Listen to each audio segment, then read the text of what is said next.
Living together is just impossible. Didn't I say I've reached my limit? I desperately pleaded with my wife, Amy, but she looked at me with cold eyes and retorted, "If you have something to complain about, why don't you just leave?" "Fine. I'm leaving this house." As I left, I held the completed divorce papers in my hand. "I'll submit these right away." What fate awaited my wife and mother-in-law after I promptly submitted the divorce papers? My name is Jack. This year I turned 41. I've been married to my wife, Amy, for 7 years. We are a working couple, each with different jobs. I was raised by my maternal grandparents as my parents died in a car accident when I was young. My grandfather, who loved traveling, used to take me to various places to cheer me up after my parents' death. Thanks to this, traveling also became my hobby, and I started writing blog articles about my trips, earning income as a freelancer. That's how I met Amy during one of my travels. It all started when I met Amy while drinking with a group of guys I got to know at a bar. I soon realized that I couldn't help but keep an eye on her as she was the life of the party, even making sure to include me in the conversations. Amy, who worked at a brokerage firm, appeared dazzling to me, working tirelessly every day even under the pressure of sales. After we exchanged contact information, I pursued her relentlessly, leading to a relationship and eventually marriage. Even after marriage, I continued working from home, writing blog articles, while Amy worked as a company employee. One day, Amy approached me while I was leisurely drinking coffee. "Jack, I'm heading to work. Can you do the laundry and also prepare dinner at night, please?" "Sure." "Oh, in that case, could you pick up some canned tomatoes? I'll make meat pasta." When I asked this, Amy made a face, clearly annoyed. "I work outside the house, you know. You're home, Jack. You could at least do that." "Sorry, I might not have time to go out today. My work's really piling up." Just then, the living room door opened. "Hey, Jack, I've been listening. And what do you mean asking Amy to run errands for you?" It was Mary, my mother-in-law, who lived nearby. "Yo, Mary, what brings you here all of a sudden?" I asked with a trembling voice, taken aback as my mother-in-law glared at me. Then Emmy casually dropped a bombshell. "Huh, right? I gave Mom a key to our apartment." "What? Why would you do that without asking me?" As I started to question Amy, my mother-in-law glared at me and said, "Is there a problem? Besides, Jack, it's ridiculous for you to push household chores onto your wife who's working. You're at home. You should be handling everything." "Yeah, right, Mom. Jack's terrible, isn't he?" Amy joined in, smirking alongside her mother. Really, living so comfortably at home, barely earning anything and still having the nerve to be criticized like this. All I could do was bite my lip. "All right, I'll go." "That's right. Since your wife is the one earning here, you just need to stay quiet and do as you're told," avoiding my satisfied mother-in-law's gaze. I retreated to my room. My mother-in-law is my biggest headache. After her husband passed away, she's been living alone nearby, and she's extremely proud of Amy, who graduated from a top university and is still doted on by her. Ever since the beginning of our marriage, she's never liked that. I work from home, often making snide remarks. Amy never takes my side when my mother-in-law attacks me like this. I realized after marrying Amy that perhaps because she was raised with constant praise from her mother, she has a lot of pride and is somewhat vain. Additionally, there's a sense of dependency between them, and if I ever complain about my mother-in-law, Amy quickly becomes upset. I'm sure my mother-in-law will start coming over more frequently now. Just thinking about it fills me with dread. True to form, my mother-in-law started dropping by our house more often. She criticized every bit of housework I did, and on days Amy was off work, she'd stay the whole day chatting and laughing with her. This lifestyle continued, and I became completely exhausted. That day was my mother-in-law's birthday, and I was on my way to her house. My steps were heavy, but I had to fulfill my duty. Emmy had work and was leaving the house, so we planned to meet at her mother's place, leaving me to go by myself. First, happy birthday, Mary. Arriving early, I took a beautifully wrapped box out of a paper bag. This is a gift I'd bought from a shop I visited for one of my articles. It's a handmade bag. Before I could finish, my mother-in-law let out a loud sigh. What is this? Trying to go cheap? It's probably just some freebie you got as a souvenir, isn't it? That's not true. I quickly denied her comments, but she wasn't listening. I don't need such a cheap bag. Really, you have no sense of thoughtfulness at all. I thought you'd be happy with it, I said. My mother-in-law glared at me and began to make sarcastic comments. Be quiet. I don't like that you use work as an excuse to travel around causing trouble for Amy. That's not true. I take pride in my work, and it's cruel to speak like that. I snapped back, but she continued to look down on me. Proud about earning pocket money? That's laughable. You're living off Amy. Return this useless thing and bring me a gift card instead.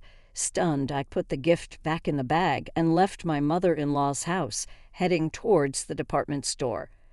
I'd like $200 worth of gift cards, please. After buying the gift cards and having them wrapped at the department store, I returned to my mother-in-law's house, my steps heavy again. Mary, I'm back, I spoke. Amy, who had arrived at some point, popped her head out. Jack, it's my mom's celebration today. I've ordered some fancy takeout. The dining table was crammed with dishes from a famous restaurant, but I was told to cook, so I bought ingredients already. As I stood there dumbfounded, my mother-in-law interjected. What are you talking about? This food is obviously better than anything you'd make. Thank you, Amy, for thinking of me. All I could do was watch them with a look of satisfaction. Reluctantly, I took a seat, and the three of us began to eat. Amy and my mother-in-law were chatting happily, but I felt left out. As the meal was nearing its end, Amy suddenly spoke up. Hey, Jack, shouldn't we consider moving soon? Moving? What do you mean? You know, the new high-rise apartment that just went up nearby. I think living in a place with a great view would really lift my spirits and motivate me to work harder. Oh, a high-rise apartment? That sounds wonderful.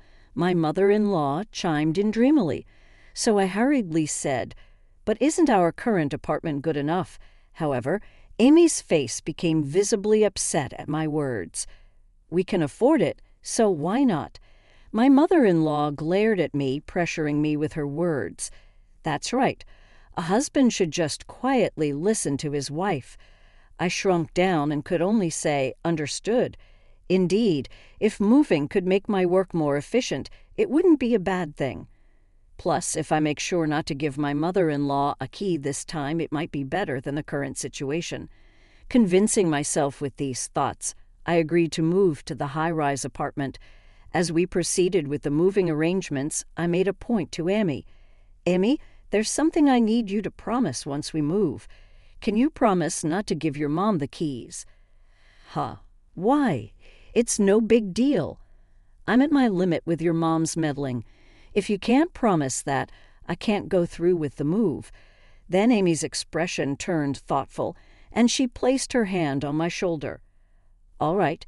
If you feel that strongly about it, I guess it can't be helped. I won't give her the keys. Thank you. I appreciate you understanding. Amy seemed really excited about living in the high-rise apartment with her promise not to give her mother the keys. I felt relieved and continued preparing for the move. A few months later, we finally moved into the high-rise apartment of our dreams. The location was exceptional, with great views, and the interior was luxurious and elegant. Amy and I were finally living a fulfilling life in our new home, but the issue with her mother still loomed. Hey, can I invite my mom over today? What? You just invited her over yesterday. Amy started wanting to invite her mother over almost every day, and as a result, my stress kept building up, and we increasingly got into arguments. Please stop inviting your mom over every day. Why not? You're the one who said not to give her the keys, so I'm asking for permission now. That's not the point. The day after our heated argument, I had to leave for an overnight business trip for an article meeting. On the day of my departure, Amy didn't say much as I left the house. I boarded the bullet train and headed to my business destination, tackling one task after another. It was busy, but I managed to finish my work and bought some souvenirs before heading home. The moment I returned and opened the door, I noticed something unusual. There was a vase-like ornament which hadn't been there before. It was the same one I had seen at my in-laws' house. A bad feeling crept over me, and when I went to the living room, I found it filled with stacks of cardboard boxes. What is this? Then, from behind the cardboard boxes, my smirking mother-in-law emerged. Finally back, huh? I heard you told Amy not to give me the keys, trying to lock me out. That's not going to happen. Panicked, I confronted her. Mary, what is all this luggage about? What do you mean? I'm moving in here. If we live together, it doesn't matter whether I have a key or not, right? But what about the house you were living in? Oh, that place was a rental. I've already canceled the lease. Dizzy from my mother-in-law's sudden declaration, my eyes were drawn to a piece of paper on the table. Ignoring my stunned reaction, Amy then appeared in the living room and looked puzzled upon seeing me. Jack, you're back? Amy, what is all this? I didn't hear anything about this. Then Amy, looking annoyed, scratched her head and said, It's fine, isn't it? We have extra rooms. Living together is impossible. I've reached my limit. I pleaded desperately with Amy, but she looked at me coldly and said, If you have a problem, then you can leave. Saying that, Amy handed me the completed divorce papers that were on the table. Are you serious? Dead serious. If you go against me, it's divorce. Now hurry up and fill it out. Saying this, Amy forced the divorce papers into my hand. That's right. Amy and I, will live here. So the unwanted should take a hint, please. Amy and her mother spoke with expressions as if this were the most natural thing. After enduring their constant sarcasm for so long, I couldn't believe they would resort to such deceitful tactics, and now to be told to leave. I don't need a family like this anymore. Though I clenched my teeth in frustration, I told them in an extremely calm voice, All right, I'll leave this house. Good. Now hurry up and pack your things and get out. I can't wait to see how you manage to live on your own. As I listened to my mother-in-law's mocking laughter, I gathered my belongings. Amy was avoiding looking at me, but I clearly said to her, Amy, are you really sure about this? Then she looked at me, her mouth twisted in a smirk, and retorted, You'll probably come crawling back soon anyway. Why don't you cool off a bit? As I left the high-rise apartment, my mother-in-law watched me with this smug grin. I was holding the divorce papers in my hand. All right, I'll file these right away. I was determined to end my ties with my wife and mother-in-law. A month later, while relaxing in the apartment I had newly rented, the intercom rang insistently. Who is it? Hey, you. Open up right now. On the intercom screen, I saw my mother-in-law with a red face and Amy standing behind her. Initially, I thought about ignoring them, but not wanting to cause a scene in the neighborhood, I decided to let them in. What brings you here? I asked with a troubled look, and my mother-in-law snapped at me. What do you mean by telling us to leave that high-rise apartment? What do you mean? The apartment has already been sold. When I bluntly stated that, my mother-in-law's eyes widened in shock. Sold? But that apartment is Amy's property, isn't it? You can't just sell it. Amy's property? What are you talking about? I bought that high-rise apartment. What? My mother-in-law looked from me, calm and collected, to Amy, who was standing there with a pale face, unable to move. What's this all about? What do you mean? I let out a deep sigh and looked straight at Amy. Amy, didn't you tell her? Amy remained silent, avoiding eye contact. I turned to my still confused mother-in-law. You called me a bottom-feeding bum, but I'm actually the founder of a certain travel blog, and I occasionally appear in magazines and on TV. My mother-in-law's mouth hung open in shock. I continued calmly. So I do have some savings, by the way. The gift you said was too cheap and didn't want was actually worth over $1,000. Oh, over $1,000? Well, as you said, I returned it.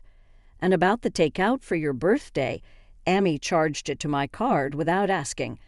My mother-in-law's face was a picture of shock, her mouth opening and closing. Then she suddenly turned to Amy with great intensity. Amy, then why don't we just buy back the high-rise apartment from him? You're the top salesperson, earning over $100,000 a year, right? You must have some savings. Amy didn't say a word. I couldn't help but smile as I said to my mother-in-law, "And he has no savings left, right, Amy?" "What?" Again, to the surprise of my mother-in-law and the stunned Amy, I spoke calmly. "She's been continuously failing in the stock market and has incurred huge losses. By now, her savings must be almost gone. Isn't that right, Amy?" "No way, Amy, he's lying, right?" As my mother-in-law grabbed and shook Amy's arm, Amy seemed to lose all strength in her knees and collapsed to the floor. I thought moving to the high-rise apartment would boost my motivation and lead to success in my job. But as I pressed Amy with a glare, she continued hesitantly, I failed again. Not only am I unable to buy back the high-rise apartment, I'm also struggling to get enough money for living. Mom, what? While my mother-in-law panicked, I crossed my arms and said, I knew it. Amy doesn't have the knack for trading stocks. I felt as a husband I had to support her, but then Amy crawled towards me and suddenly prostrated herself on the ground. Jack, I'm really sorry. Please, let's start over. Amy, what are you saying to this man? My mother-in-law tried to get Amy to stand up, but Amy turned to her and cried out, Mom, if I don't do this, we can't survive. As Amy repeatedly bowed her head to me, I said in a soft tone, Amy, bring your head up. When she looked up, her eyes were filled with hope. I continued in a gentle voice, Annie, you never helped with the housework because I was working from home. That is, I really am sorry. Amy apologized with a pale face.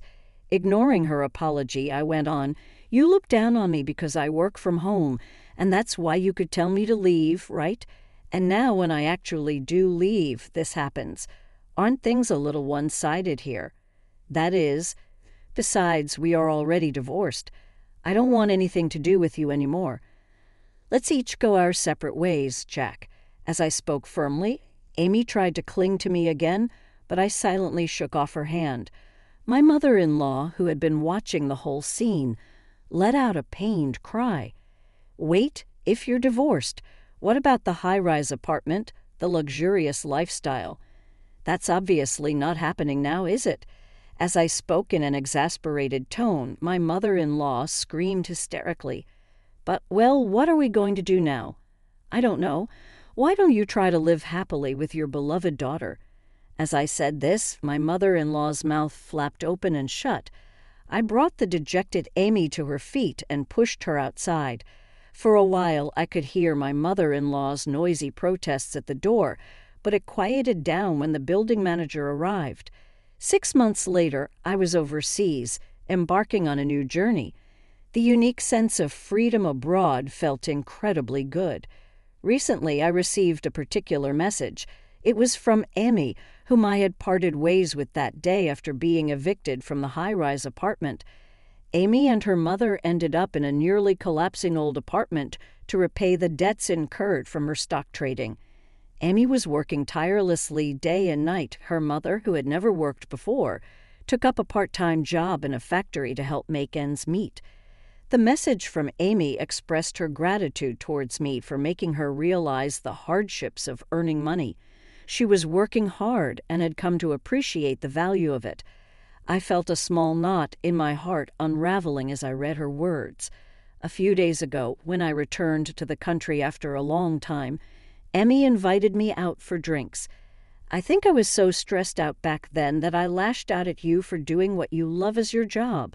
I am really sorry. Amy spoke her words of apology anew. That day, I felt like I was hearing Amy's true feelings for the first time. It's okay. Thanks to that, I'm very happy now. When I said this, Amy smiled wistfully. Are you going to go abroad again? Yeah, I'll be heading overseas again next week. At the end of our meeting, Amy extended her hand to me. I'll live my life to the fullest, not to be outdone by you, Jack. Yeah, I'm rooting for you. We said this and exchanged a formal handshake. As I headed home, I thought about continuing to cherish my work and living